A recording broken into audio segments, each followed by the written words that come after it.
Magandang gabi, Sir Eric. Ako si Mark. Nais ko lang ibahagi ang karanasang hindi ko malilimutan noong kabataan ko na hanggang ngayon ay nagbibigay pa rin sa akin ng kilabot tuwing naaalala ko. Totoong kwentong ito, Sir Eric, at sana ay maibahagi mo sa iyong mga tagapakinig. Taong 1984 noon, Sir Eric, nang mapadpad kami sa isang liblib na baryo na kung tawagin ay San Ignacio. Napapaligiran ng lugar ng matatandang puno ng balete at malalawak na talahiban na halos kasing tangkad na ng tao. Ang tanging paraan para makarating doon ay ang sumakay sa isang lumang jeep na bumabiyahe lang ng isang beses sa isang araw, o kaya naman ay lakarin ng maputik na daan sa loob ng 3 oras. Kasama ko noon ang aking mga kaibigan na sina Willie, Poldo at Andres. Mga binata pa kami noon at puno ng lakas ng loob. Ang pakay namin sa San Ignacio ay ang bumisita sa lola ng isa pa naming kasama na si Sonia. Sabi ni Sonia, tahimik ang buhay doon at sariwa ang hangin. Kaya naisipan naming magbakasyon muna para makaiwas sa gulo ng syudad. Ngunit pagdating pa lang namin sa bungad ng baryo, tila may kakaiba na akong naramdaman. Ang bigat ng hangin at parang laging may nakatingin sa amin mula sa madidilim na bahagi ng kagubatan. Andres, sigurado ka ba na dito ang tamang daan? Parang kanina pa tayo paikot-ikot sa talahibang ito. Ang sabi ni Willie habang pinupunasan ng pawis sa kanyang noo. Sumagot naman si Andres. Willie, sabi ni Sonia ay lampas lang ng malaking puno ng santol ang bahay nila. Malapit na tayo. Konting tiis na lang. Habang naglalakad kami, napansin ko ang mga bahay sa San Ignacio. Malalayo ang agwat ng bawat isa. Ang mga bakod ay gawa sa kawayan na may mga nakasabit na tuyong dahon ng palapa at mga bawang. Akala ko noong una ay dekorasyon lang o kaya ay tradisyon. Pero may mas malalim pa palang dahilan kung bakit ganoon ang itsura ng kanilang mga tahanan. Nakarating din kami sa wakas sa bahay ni Sonia. Sinalubong kami ng kanyang pinsan na si Rosita. Si Rosita ay isang babaeng may mahabang buhok at laging parang balisa ang mga mata. Hindi siya gaanong nagsasalita at kapag tumitingin siya sa amin parang may gusto siyang sabihin na hindi niya mailabas. Tuloy kayo, pasok kayo sa loob. Ang paanyaya ni Sonia sa amin. Rosita, pakikuha naman ng tubig ang mga bisita natin. Siguradong nauhaw sila sa mahabang lakad. Pumasok kami sa loob ng bahay.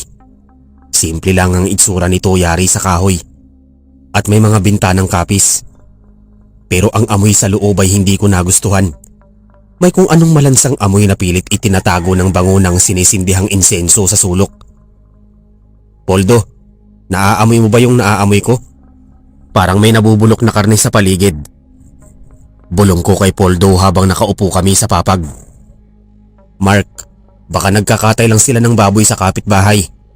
Alam mo naman sa probinsya kapag may bisita, karaniwan nang may pinapatay na hayop para ihanda. Sagot ni Poldo sa akin. Sinubukan kong maniwala sa sinabi ni Poldo, pero habang tumatagal lalong tumitindi ang lansa. Maya-maya ay lumabas si Rosita mula sa kusina. Dala ang mga baso ng tubig. Ang kanyang mga kamay ay may bahid ng pulang mansa. Inisip ko na lang na baka dugo yun ng manok na kanilang lulutuin para sa hapunan namin. Rosita, nasaan na sina Lola? Bakit parang tahimik ang buong baryo? Tanong ni Andres habang umiinom ng tubig. Tumingin si Rosita kay Andres at sumagot ng mahina. Andres, huwag kayong lalabas kapag lumubog na ang araw. Ang mga tao rito ay maagang nagkukulong ng bahay. May mga gumagala dito na hindi nyo gustong makatagpo. Nagkatinginan kaming apat. Natawa ng bahagya si Willie. Rosita, uso pa ba ang aswang sa panahon ngayon? Hindi na kami naniniwala sa mga ganyang kwentong matanda. Hindi kumibo si Rosita. Tumalikod lang siya at bumalik sa kusina. Ang kanyang katahimikan ay nagdala ng mas matinding kaba sa akin. Lumipas ang hapon at nagsimula ng mag-agaw dilim. Ang mga huni ng kuliglig ay parang mga tinig na nagbababala. Biglang tumahimik ang paligid, pati ang mga aso sa labas ay hindi na kumakahol, kundi umiiyak na parang natatakot. Sonia, bakit ang dilim na agad sa labas? Wala ba kayong mga ilaw sa kalsada? Tanong ko kay Sonia habang naghahanda siya ng mesa para sa hapunan. Mark, dito sa San Ignacio ang tanging ilaw lang namin ni Gasera. At gaya ng sabi ni Rosita, mas mabuting nasa loob na tayo bago pa magdilim ng husto.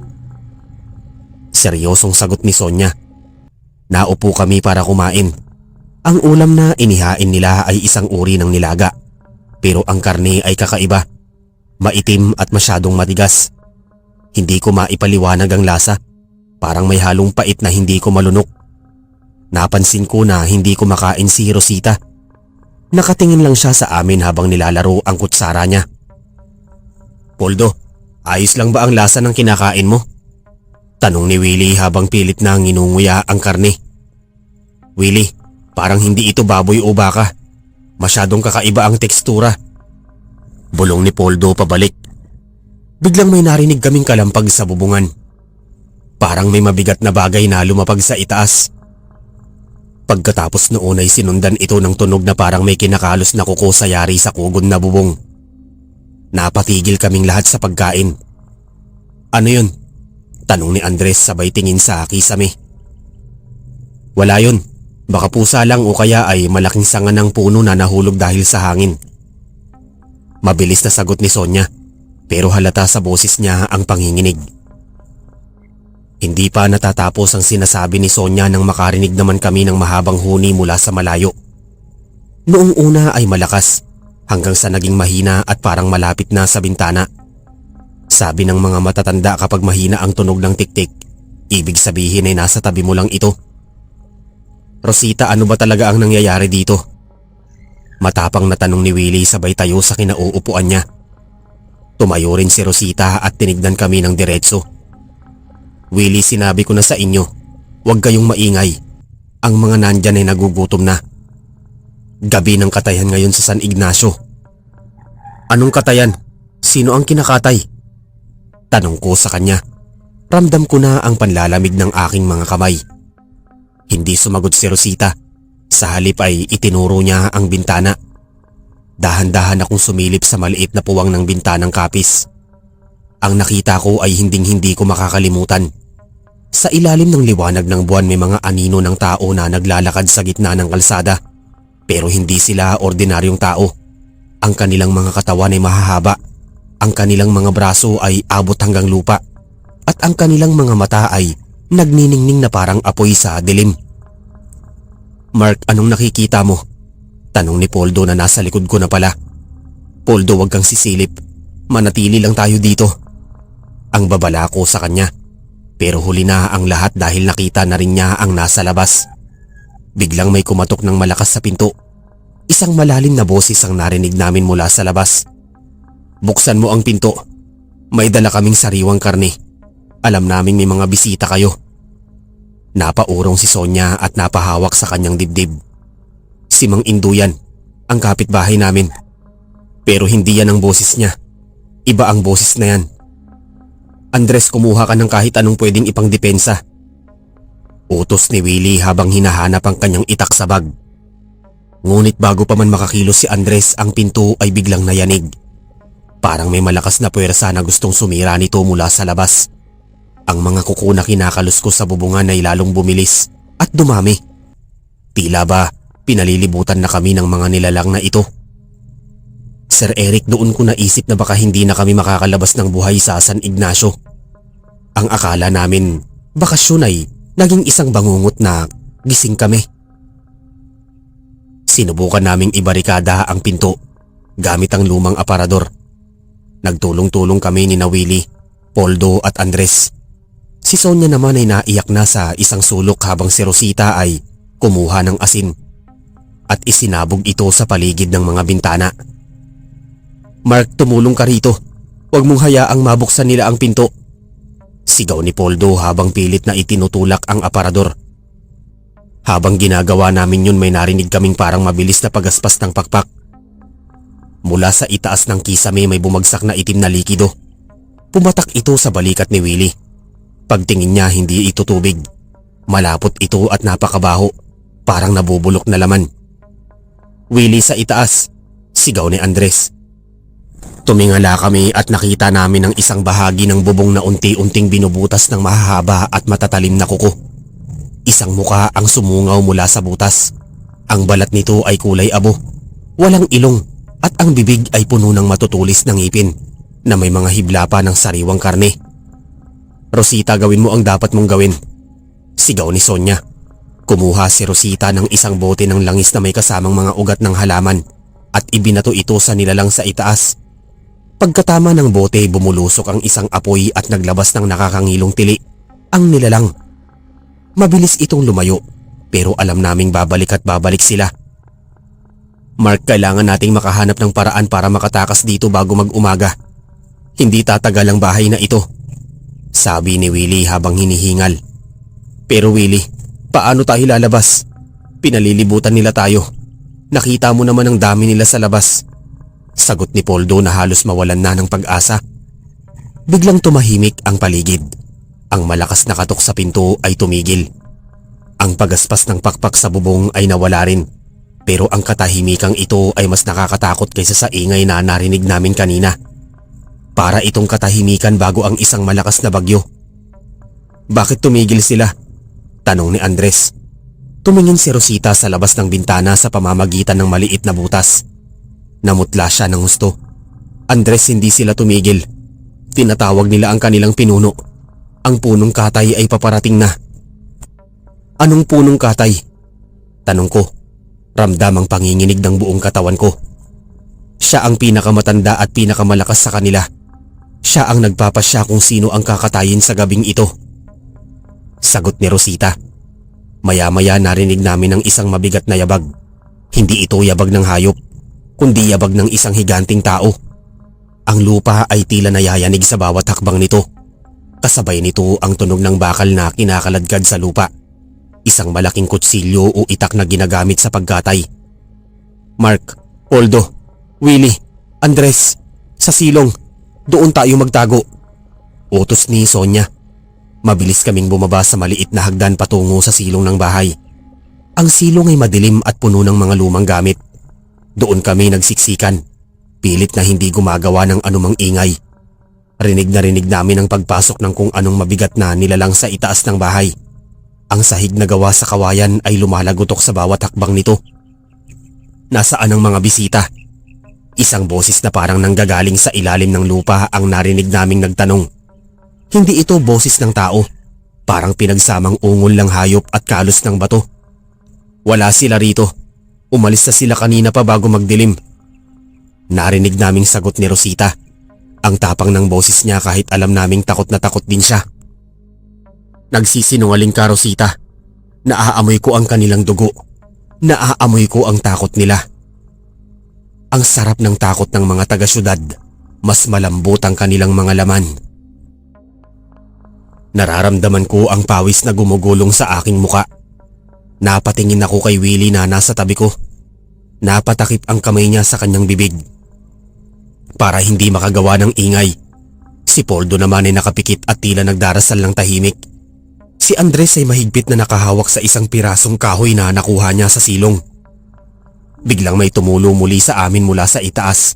Sa pagkakataong ito, hindi na ito itim na likido. Dugo ito, pulang-pula at mainit pa. Tumingala ako at nakita ko ang mga patak ng dugo na dumadaan sa pagitan ng mga kawayan ng sahig. May kinakatay na sila sa itaas. "Mark, wag kang titingala," bulong ni Sonia sa akin habang ang mga luha niya ay tuloy-tuloy ang agos. Pero hindi ko mapigilan. Gusto kong malaman kung ano ang nangyayari. Sa isang siwang ng sahig nakita ko ang isang malaking paa. Kulay itim, balahibuhan at may mahahaba at matutulis na kuko. At sa tabi nito nakita ko ang isang ulo ng tao na gumulong sa sahig. Hindi ko mamukaan kung sino pero ang itsura nito ay puno ng hapis at sakit. "Willie, kailangan nating gumawa ng paraan. Kapag nahanap nila tayo rito, tapos na tayo," bulong ko kay Willie. "Anong gagawin natin, Mark? Wala tayong laban sa kanila," sagot ni Willie na halatang nawawalan na ng kontrol sa sarili. Biglang may kung anong sumundot sa ilalim ng sahig.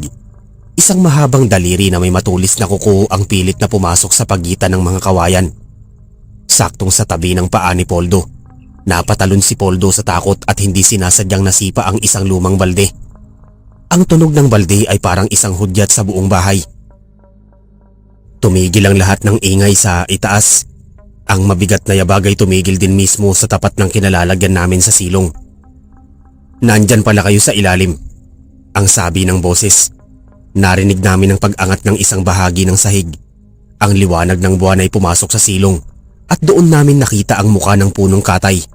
Ang kanyang muka ay parang bungo na binalutan ng manipis na balat. Ang kanyang mga mata ay walang balintataw. Puro puti lang.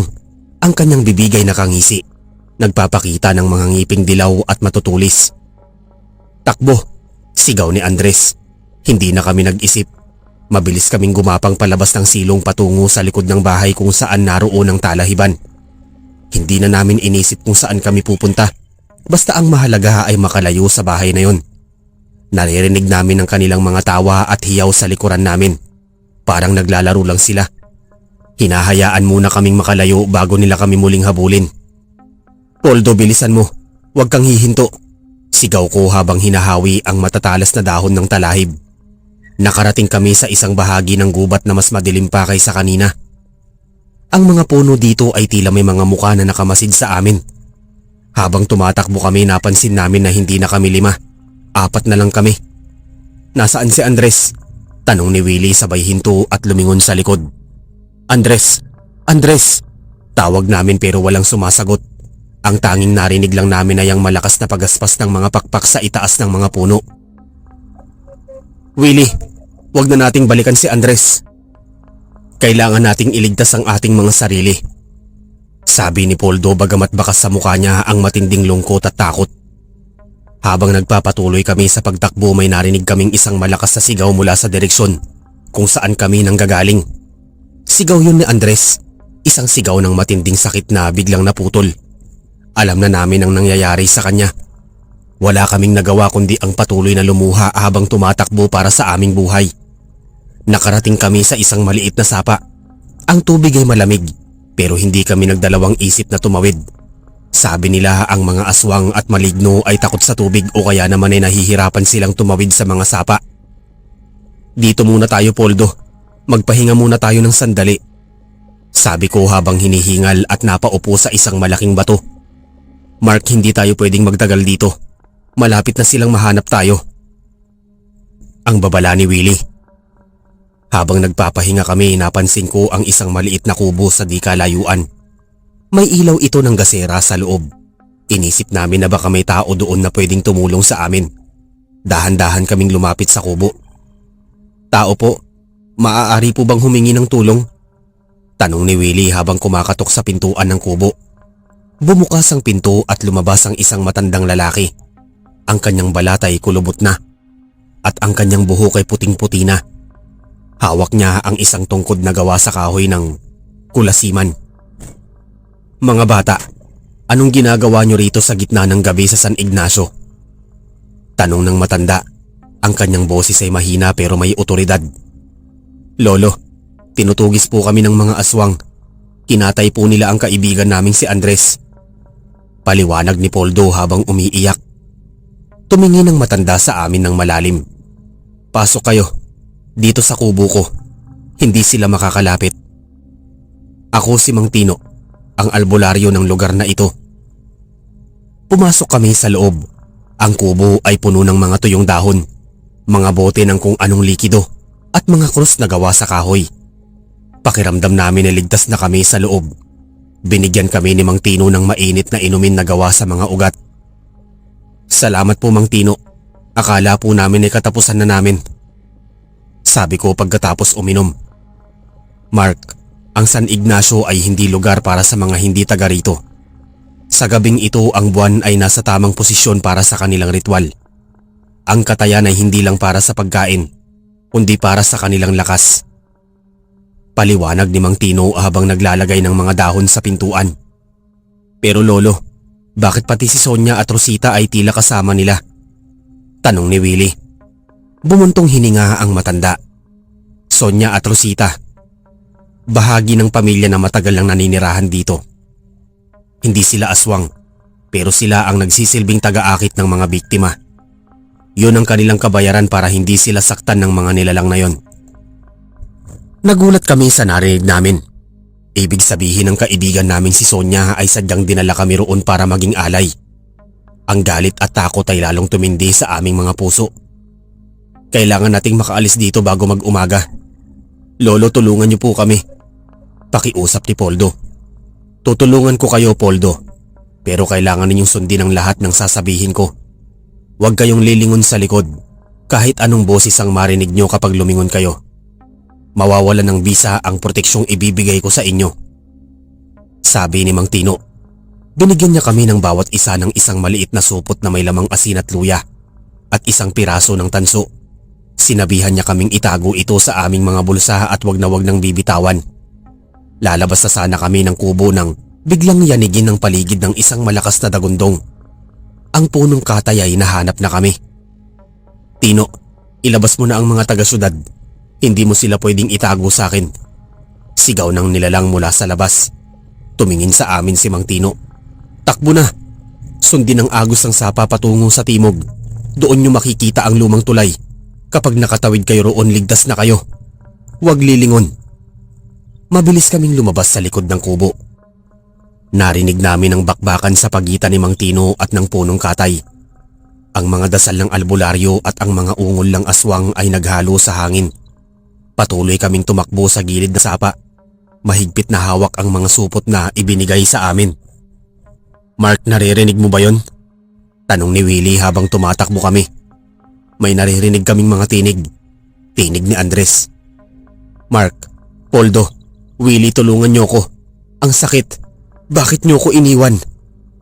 Huwag kayong lilingon. Sigaw ko sa kanila. Hindi si Andres yan. Panlilin lang yan. Kahit gustong-gusto naming lumingon at tulungan ng aming kaibigan, pilit naming pinatigas ang aming mga loob. Ang mga tinig ay lalong lumakas at tila nasa tabi lang namin. Naramdaman ko ang mga kamay na humahaplos sa aking balikat. Malamig at malansa, pero hindi ako tumigil. Natanaw na namin ang lumang tulay. Yari ito sa matatandang troso at mukhang anumang oras ay babagsak, pero yun lang ang aming pag-asa. Poldo, Willie, dalian nyo. Malapit na tayo. Sigaw ko. Nang makarating kami sa paanan ng tulay, biglang lumitaw sa harap namin si Sonia. Ang kanyang itsura ay hindi na gaya ng dati. Ang kanyang balat ay tila natutuklap at ang kanyang mga mata ay nanlilisik. Saan kayo pupunta? Hindi pa tapos ang handaan. Sabi ni Sonia habang may hawak na kutsilyo. Sonia, bakit mo ito ginagawa sa amin? Magkakaibigan tayo.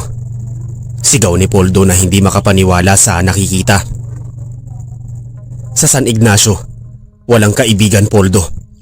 Mayroon lang kakatayin at nagkakatay. Sagot ni Sonia sabay lungga sa amin. Sinuwerte kami dahil mabilis ang kilos ni Willie. Gamit ang kanyang itak na harang niya ang saksak ni Sonia at naitulak niya ito sa sapa. Hindi na kami nag-aksaya ng panahon at mabilis kaming tumawid sa tulay. Pagkatapak namin sa kabilang panig ng tulay, biglang tumahimik ang lahat. Ang mga tinig, ang mga hiyaw at ang mga pagaspas ng pakpak ay biglang naglaho. Lumingon kami sa likod at wala kaming nakita kundi ang kadiliman ng kagubatan. Ang San Ignacio ay parang nilamon ng lupa. Hingal na hingal kaming napaupo sa gitna ng daan. Ang araw ay unti-unti nang sumisikat sa silangan. Doon lang namin naramdaman ang matinding pagod at ang sakit ng pagkawala ni Andres. Mark, nakaligtas na ba tayo? Tanong ni Willie habang nakatingin sa kanyang mga kamay na nanginginig pa rin. Oo, Willie, pero hindi na tayo babalik doon kailanman. Sagot ko. Naglakad kami patungo sa direksyon kung saan alam naming may kabihasnan. Sa bawat hakbang ramdam ko ang bigat ng aming karanasan. Pagdating namin sa bayan, agad kaming nagpunta sa istasyon ng pulis para iulat ang nangyari. Pero ang sabi nila, walang baryo na nagngangalang San Ignacio sa lugar na yon. Sabi ng isang matandang pulis, ang huling balita tungkol sa ganoong lugar ay noon pang panahon ng mga Kastila at matagal na itong inabandona dahil sa mga kwento ng kababalaghan. Ngunit alam namin ang totoo, Sir Eric. Alam namin kung ano ang nakita namin. Ang sugat sa braso ni Willie mula sa kuko ng aswang ay hindi naghilom ng matagal na panahon. At hanggang ngayon may mga gabi na naririnig ko pa rin ang tunog ng tiktik sa labas ng aking bintana. Sir Eric, hindi pa dito nagtatapos ang kwento dahil pagkalipas ng ilang taon nakatanggap ako ng isang sulat. Ang sulat ay walang pangalan na nagpadala pero ang laman nito ay isang piraso ng tuyong balat at isang mensahe. Ang katayan ay muling magbubukas. Hinihintay ka namin sa San Ignacio. Sir Eric, noong matanggap ko ang sulat na yon akala ko ay nananakot lang ang kung sino. Pero makalipas ang 3 araw isang gabi habang naglalakad ako pa uwi galing sa trabaho ay may naramdaman akong kakaiba.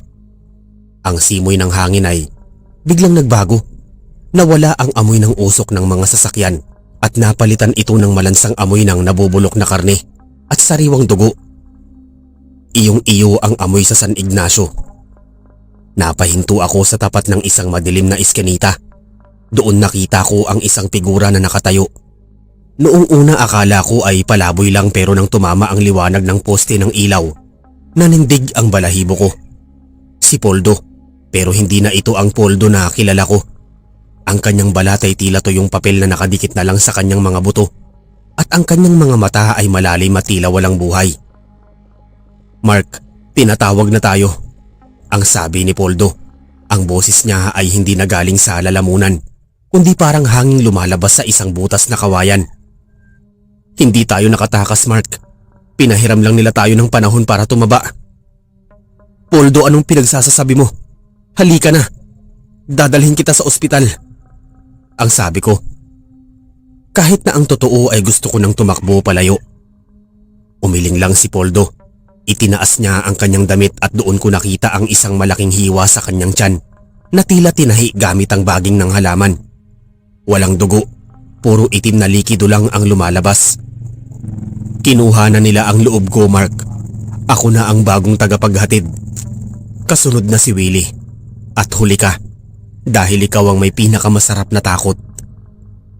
Biglang nawala si Poldo sa dilim. Kumaripas ako ng takbo pa uwi at hindi na lumabas ng bahay sa loob ng 1 linggo. Tinawagan ko si Willie pero ang sumagot sa telepono ay ang kanyang asawa, si Rosana. Umiiyak siya, Sir Eric. Sabi niya si Willie daw ay biglang nawala habang natutulog. Ang naiwan lang sa kama ay ang kanyang mga kuko at isang tumpok ng maitim na balahibo na amoy asupre. Doon ko naisip na kailangan kong bumalik, hindi para magpakatay, kundi para tapusin ang sumpa. Naaalala ko ang ibinigay ni Mang Tino na maliit na supot. Binuksan ko ito at nakita ko ang piraso ng tanso na may nakaukit na kakaibang simbolo.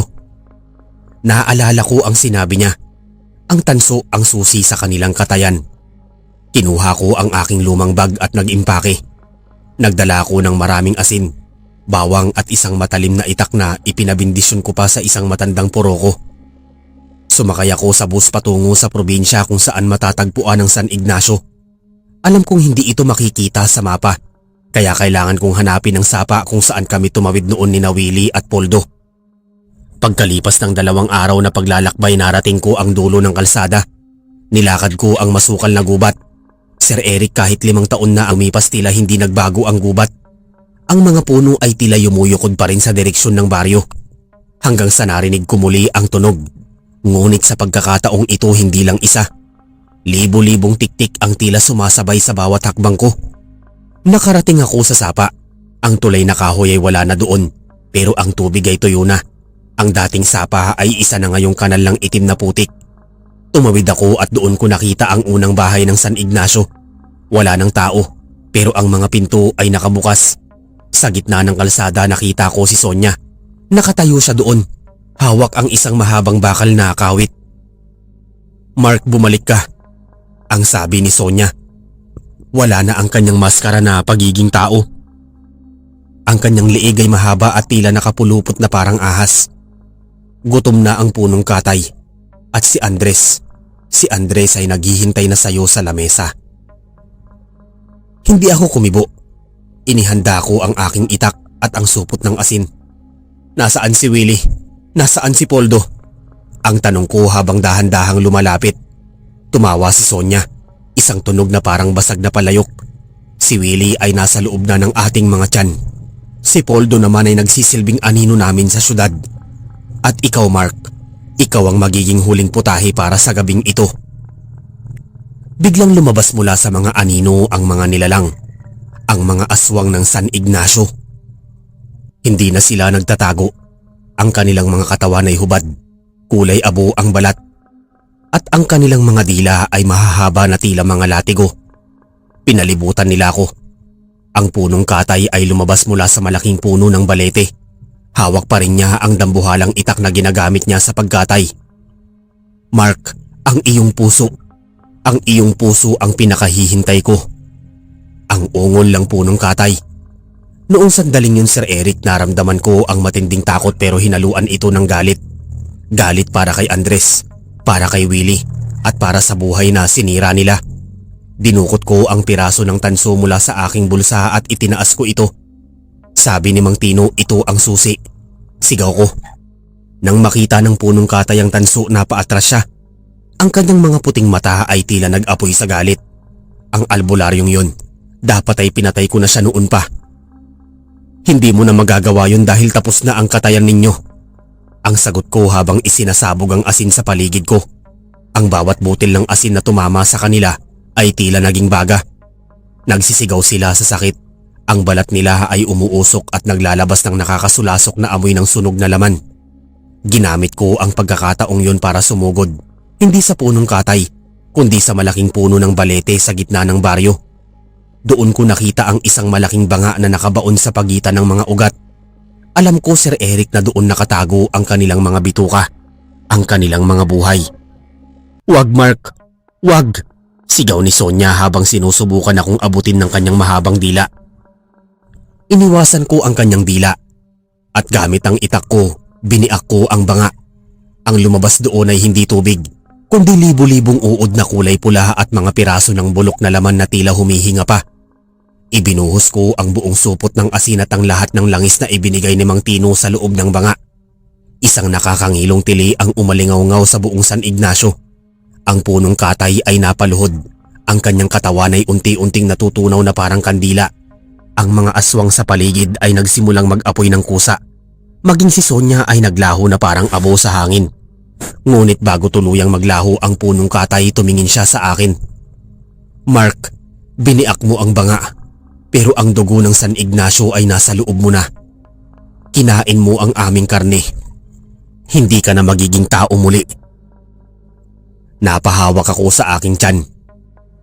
Naaalala ko ang kinain naming nilaga noong unang gabi namin doon.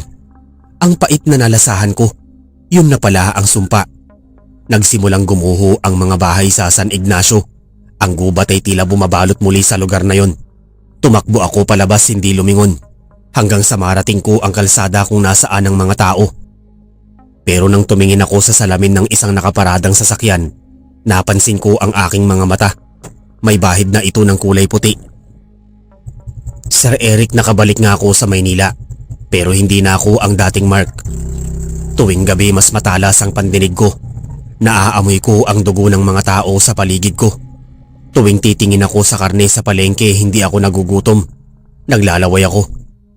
Isang gabi habang naglalakad ako, nakita ko ang isang grupo ng mga kabataan na tila nawawala. "Kuya, alam niyo po ba ang daan papunta sa San Ignacio? Sabi po kasi ng kaibigan namin maganda daw doon ang mag-camping." Ang tanong ng isa sa kanila.